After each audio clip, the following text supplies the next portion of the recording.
selamat pagi semuanya rekan-rekan. Kita kali ini di episode pertama Ngos-Ngosan. Terima kasih kepada Bapak Wadek 3 dan Ibu Wadek 1 yang sudah hadir dalam obrolan pertama di perkantoran bersama teman-teman. Perkantoran kali ini kita punya channel Pak Bu, namanya Ngos-Ngosan, ngobrol santai bareng kantor. Nah, berarti kalau ngos-ngosan ini ngobrolnya nggak ngos-ngosan ya? Nggak ngos-ngosan, Pak. Temanya santai gitu? Santai. Oke, jadi kali ini karena episode pertama kita akan memperkenalkan dulu kantor itu seperti apa, kemudian nanti dia ranahnya ke arah mana, kerjasamanya di bidang apa, dan seterusnya. Kebetulan telah hadir bersama saya pada pagi hari ini pakar-pakarnya Ibu Wadek 1 yang memang menangani beberapa kegiatan tentang kemahasiswaan dan lain-lain, dan Bapak Wadek 3 yang tentang kerjasama. Baik, perkantoran sendiri itu sudah lama di UNER dan di vokasi ini sekarang sedang meranjak ke D4 manajemen perkantoran modern. Sehingga harapannya adalah channel ini bisa memberikan informasi terkini tentang perkantoran. Saya mulai dari Ibu Wadek dulu. Ladies first ya? Iya, monggo boleh perkenalan diri dulu Bu. Ya, terima kasih Pak Rahmat selaku koordinator program studi administrasi perkantoran. Perkenalkan, nama saya Tika Widyastuti. Di sini saya mendapat amanah di bidang akademik, mahasiswa dan alumni. Siap ngobrol-ngobrol sampai ngos-ngosan. Baik, terima kasih Bapak Wadek, selamat datang. Terima kasih. Silakan memperkenalkan diri Pak, walaupun sudah kenal semua kayaknya mahasiswa ini. Baik, terima kasih. Mas aja ya, Mas. karena masih muda. Koordinator program studinya masih muda, dan ini tentunya satu semangat tersendiri bagi program studi perkantoran dengan semangat muda, talenta muda, namun keilmuan mereka tidak lagi muda, sehingga ini salah satu tempat untuk mengasah keterampilan dalam administrasi perkantoran, apalagi menuju ke program diploma 4 tadi, administrasi perkantoran yang ke arah digital, modern, itu bisa dipelajari semua di sini, dan tentunya kita semua akan selalu mensupport, karena kebetulan di bidang 3 itu berkaitan dengan riset, community development, internasionalisasi, digitalisasi, dan informasi, dan tentunya ini berkaitan erat dengan perkantoran. Jadi melalui media ngos-ngosan ini ya, semoga informasinya tidak ngos-ngosan bagi yang melihat nantinya. Serius tapi santai. Ya, memang beliau ini salah satu adik yang masih muda, bersemangat, dan bisa membawa kita semua tuh menjadi santai gitu ya. Oke Pak, mau nanya sedikit dong Pak, kalau perkantoran nih misalnya mau menuju ke era digital dan sesuatunya menjadi modern, nama program studinya nanti D4 manajemen perkantoran digital. Nah, kira-kira apa Pak yang harus dilakukan oleh perkantoran ke depan? Jadi pertama yang harus kita sadari bersama gitu ya, konsep dari digital itu sendiri. Karena ada yang dikatakan digital, kemudian digitalisasi. Nah, ini kan arahnya administrasi perkantoran digital. Artinya adalah digital itu dalam metrik itu kan 0.1. Tidak ada zona abu-abu. Semuanya pasti, 1 tambah 1 pasti 2, 2 tambah 2 pasti 4. Tidak ada zona abu-abu, sehingga dalam administrasi perkantoran semua pekerjaan nantinya benar-benar perfect. Dan ini bisa di-trace karena kita tahu semua saat ini generasi muda yang mainan media sosial, bermain digital itu sering lupa akan satu hal. Jejak digital itu tidak akan pernah bisa dihapuskan. Nah, konsep administrasi perkantoran digital tentunya mengarah ke sana. Sekecil apapun kesalahan kita di masa lalu, record itu akan tetap ada. Nah, ini benar-benar kita persiapkan melalui prodi administrasi perkantoran digital ini, bagaimana kemudian seluruh kegiatan administrasi tadi based on digitalization. Menarik. Ini konsepnya kan? Iya, berarti tidak cuma menjadi modern saja, tetapi konsepnya juga harus diperkuat. Baik. Pak, kira-kira nih kalau misalnya mau kerjasama atau mau apa, nanti arahnya berarti kan kolaboratif ya Pak ya, karena di perkantoran sendiri kan tidak tentang IT sebenarnya basic ilmunya, tetapi kita menuju ke arah sana. Nah, kira-kira tips apa Pak yang diberikan atau siapa yang harus diajak kerjasama biar bisa berjalan bersama? Jadi pertama yang kita sadari bersama bahwa konsep kerjasama ini kan juga bagian dari program pemerintah. Bagaimana kemudian kita kolaborasi dengan IDUKA, industri, dunia usaha, dan dunia kerja. Kemudian kalau kita mau menspesifikasinya, siapa sih IDUKA yang relevan dengan administrasi perkantoran digital gitu ya. Ini luar biasa banyaknya, kita nggak bisa menghitung dengan jari. Artinya, di mana sih ada kantor yang tidak ada administrasi perkantorannya? Di mana sih ada usaha yang tidak ada pengadministrasiannya? Kan gitu kan dasarnya kan.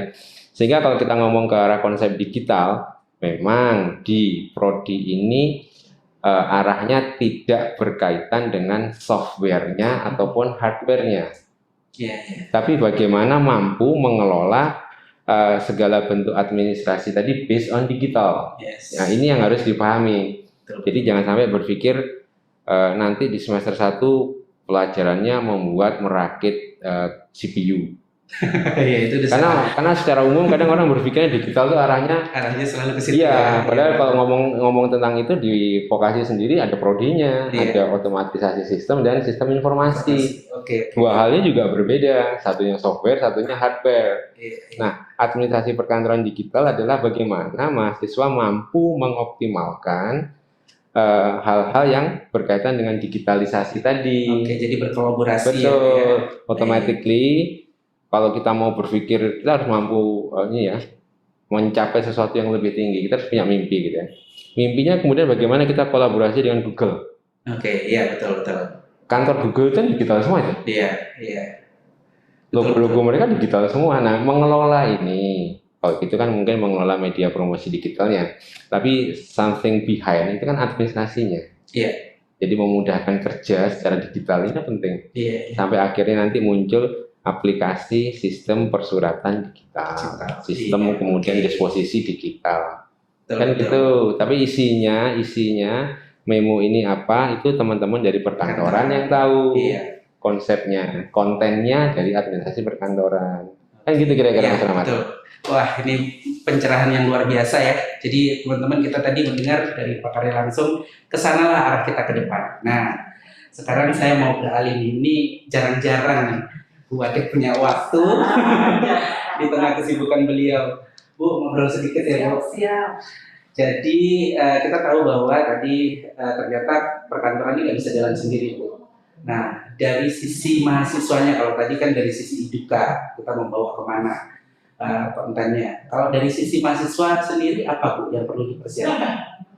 Terima kasih Pak Ahmad. Tadi sambung nyambung ya dari apa yang sudah disampaikan Pak Wiranto.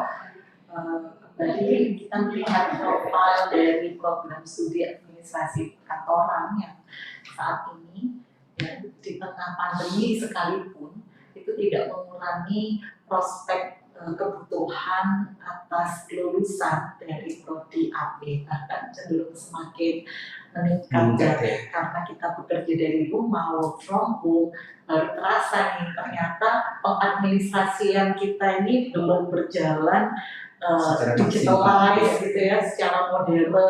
Mungkin kalau ketemu bisa langsung cepat ke handling, tapi kalau tidak itu memang benar-benar membutuhkan sudah menjadi tuntutan sebuah institusi, kantor, kita sebutnya office, harus ditunjang dengan administrasi atau manajemen yang lebih modern.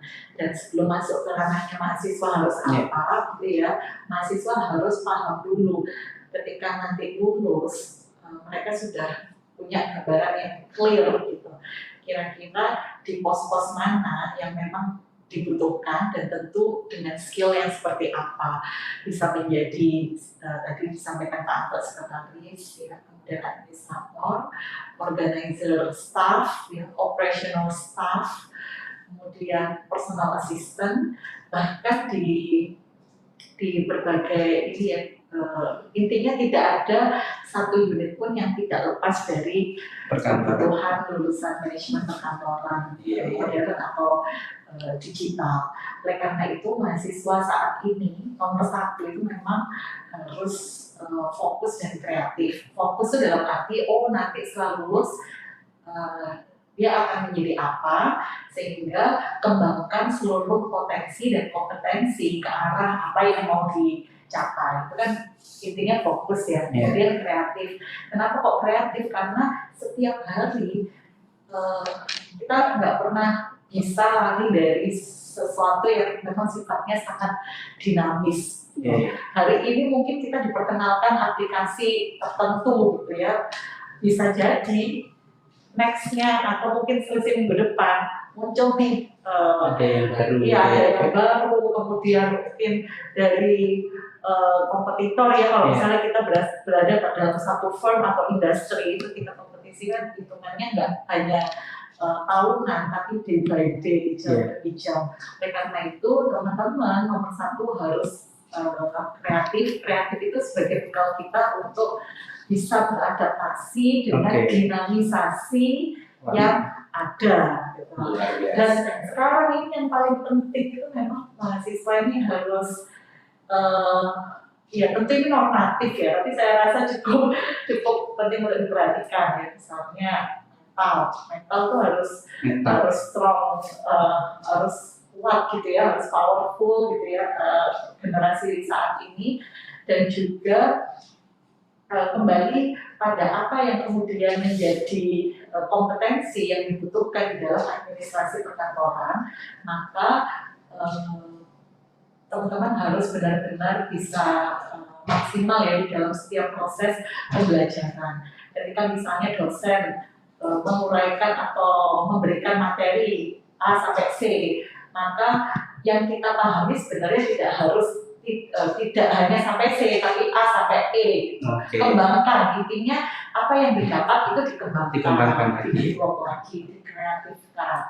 Nah, saya yakin tapi mahasiswa vokasi di Prodi AP ini sudah selected ya, karena kita lihat kemarin tren peminatnya cukup tinggi, sehingga rasio ketetatannya itu semakin meningkat. Insya Allah kualitas input dari mahasiswa AP juga semakin semakin meningkat tentunya ya. Insya Allah nanti akan berbanding lurus dengan kualitas lulusannya juga. Luar biasa, terima kasih Bu. Satu lagi Bu. Siap. Jadi tadi kan kata kuncinya dari Pranto dan Ibu itu bahwa kita ini harus beradaptasi dengan lingkungan. Nah di kurikulum AP sendiri kan sekarang sudah berubah. Dulu Aplicom kita belajarnya Word, Excel dan lain-lain. Sekarang kita mulai masuk ke ranah Google, menggunakan Google secara ini ya, Google Assistant, Google Calendar. Tapi nama matrikulnya sama ya. Tapi nama matrikulnya sama. Kontennya itu masih tetap diajarkan yang lama-lama, tetapi ada value yang berbeda. Nah ini kan berarti ada perubahan itu begitu cepat ya. Nah, gimana tuh cara untuk, apakah kan kurikulum kita harus berubahnya 5 tahun sekali? Iya. Cukup lama gitu untuk menunggu. Tapi itu maksimal ya, 5 tahun sekali. Dan yang penting kita fokus ke konten saja. Setuju kalau misalnya CPNK-nya sudah ditentukan gitu ya, pembelajaran di setiap mata kuliah sudah ditentukan. Tapi kita jangan kaku saja dengan CPNK itu standar minimum yang harus ketahui. Tapi kan tidak dibatasi untuk kemudian tahu lebih gitu ya, sesuai dengan kebutuhan Eduka tadi ya. Seiring perkembangan ya kebutuhan Eduka gitu, dan itu suatu keharusan bukan suatu pilihan. Contoh misalnya gini, ya kita kan juga dulu mahasiswa itu kan kiranya materinya ini, ujian nanti dapat kisi-kisi ini, yang penting kisi-kisinya aku udah ngerti nih, begitu ujian bisa jawab, dapat A. Nah jangan puas dengan itu gitu. Ya itu oke, memang kompetensi yang dibutuhkan dalam kurikulum, tapi ayo bantu kita sebagai dosen, sebagai pengelola di fakultas, bantu untuk terus tentu beradaptasi gitu, agar kemudian apa yang kita dapatkan ini ternyata sesuatu yang memang masih relevan. Tentu itu tadi loh, kata kuncinya adalah kita harus punya inisiatif untuk terus mengembangkan, mengembangkan apa yang kita dapat. Terima kasih, ini ngobrolnya seru banget. Sebenarnya saya belajar dari Pak Bisa. layarnya. Oke, baik. Ini waktunya sangat kurang sebenarnya untuk ngobrol, Bapak Ibu, karena topik kali ini itu adalah topik perdana, ya. Banyak hal yang sebenarnya perlu tetapi jangan lupa ya, nanti minggu depan kita akan datang lagi dengan topik yang berbeda dan nanti lebih fresh. Ada dari mahasiswa, kemudian ada dari pakar ya. Iya, pakar dan seterusnya. Jadi nanti di mix sehingga nanti channel ini adalah merupakan penyambung gitu antara dunia akademisi, praktisi, pimpinan dan mahasiswa untuk sama-sama membuka wawasan tentang administrasi perkantoran. Terima kasih waktunya Bapak Ibu sekalian. Satu dari kami, ini memang yang perdana, banyak hal kekurangan itu wajar, tapi semua diawali dari sesuatu yang pertama. Dan tentunya ditunggu episode selanjutnya dari kegiatan teman-teman administrasi perkantoran. Siap. Jangan lupa subscribe ya. Jangan lupa subscribe dan follow. Oke, terima kasih dan ini full support dari Fakultas Vokasi, Universitas Airlangga, venue dan segala macam. Terima kasih. Kita ketemu lagi minggu depan. Assalamualaikum warahmatullahi wabarakatuh.